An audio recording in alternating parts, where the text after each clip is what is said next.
if you are up against the system of disparity, the system of injustice, you'll have to be prepared to face the challenges.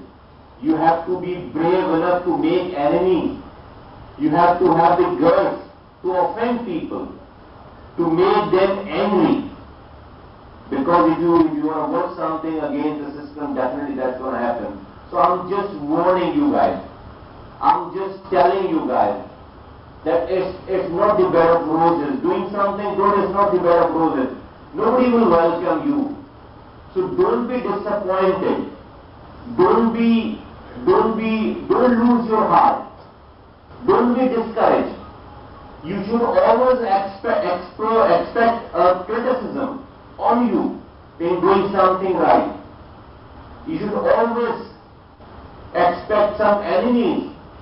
People will try to bring some hurdles in your life if you're doing something right.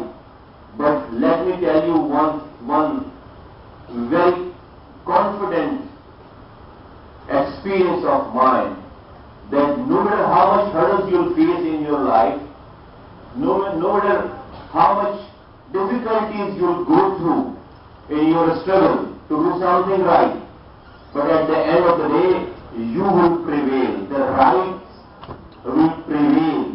The good thing will prevail, ladies and gentlemen. So just keep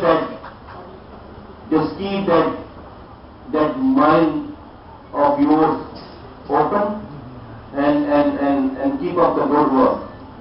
Here I would like to mention one more thing is here, that when we are talking about the reforms and leadership and youth, always have that in mind, that the small groups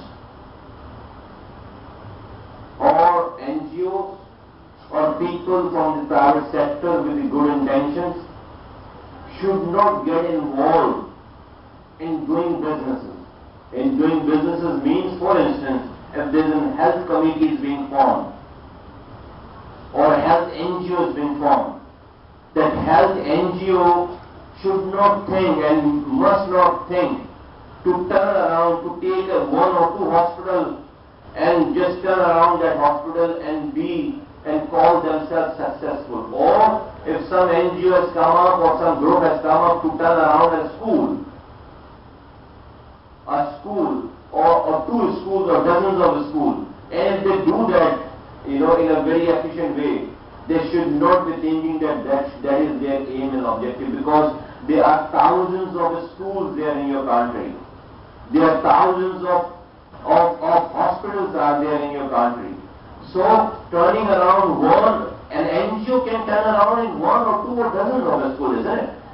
But is that serving the purpose?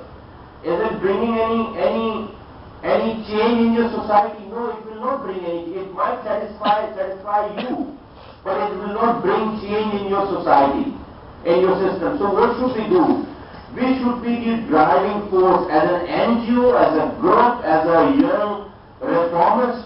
We should be the driving force for government, the states, the city government, the provincial government, the federal government, to be the driving force for them to do things right, in a right direction, because government and states control. Unless and until a state of that country, of government, of provincial and federal city government of your city, province and country will not adopt your philosophy or your right path, society cannot see the fruits of your passion.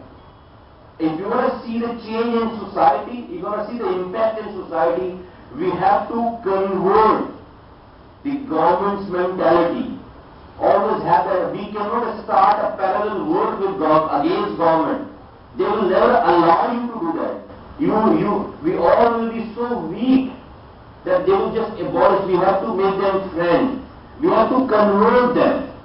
We have to make them feel what you feel. You have to motivate them adopting your philosophy, your policy, your success model.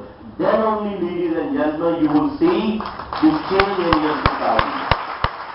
So you all the success models